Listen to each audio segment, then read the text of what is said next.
This one's like a record or something. Hello YouTubers, this is the noobifier. It's Friday and that means Star Citizen Live. The show had a fully bearded panel with Jared asking questions, Tobias, Frederick, and Andreas. Here's what you need to know in 3 minutes and 15 seconds. It's super long. Every system that's added is designed with the longer term in mind. You can see this when you look at the current content, such as Area 18, that are ready to expand as needed.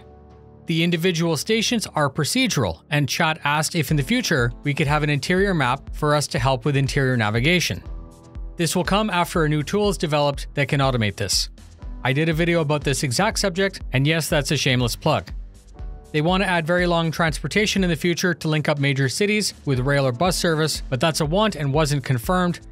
Larger caves that could support vehicles is possible, but not confirmed as coming.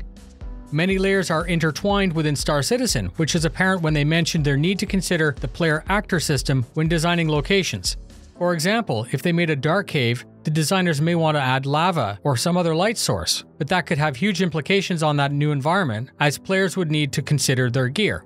A request was posted about whether or not we would be able to work at urban landing zones such as Lorville or Arcorp. These could be basic errand missions or possible subterranean mining, which were two examples given by the developers.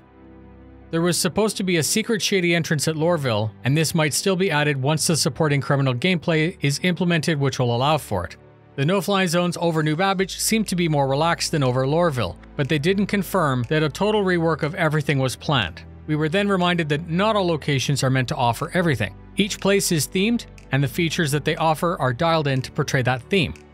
Outlier settlements are planned for all major locations, and the intent is to tie them into missions and give them a reason to be there and a reason for you to go there. When designing levels and locations, the concept art and the lore are the starting place which the designers use as a starting point. Later on, the shape of that location gets adjusted on what's being made, and there's a back and forth cycle with the art team. Ice caves like what we saw in the past are coming with expanded variations, but this might be delayed to ensure that the foundational systems are done right first. Underground facilities in the future can be constructed like the procedural rest stops. Service locations are quite sparse for right now, as large planets have only a handful of points of interest. This will likely not change in the near future, but there is a plan to add to this. They also mentioned that they need to be aware of the player base building mechanics and land claims, ensuring that we still do have those isolated areas that we need.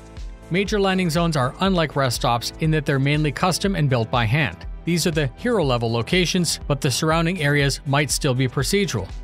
Some hangar doors are far too tight, and if you don't believe me, try landing a Carrack at New Babbage. The artists are blaming the ship team for bloating the ship sizes, but they're also toying with the idea of expanding the autopilot system, allowing you to activate sooner. The ambient NPC traffic around landing zones isn't currently a thing, but it will be in the future. The developers are most excited about smuggling mechanics with the tunnels that are needed to support them. They're also eager to add player-owned outposts and exploration. Roads are planned. Adding crane animations to some areas is coming. Vending machines and gaming machines will be functional in the future. Not all locations will have a refinery. And the chat asked if we could get an updated rundown of the current development tools on a future show, which I thought was a great idea. That's it. Thank you very much for spending your time with me. Fly safe, and I'll see you in the verse.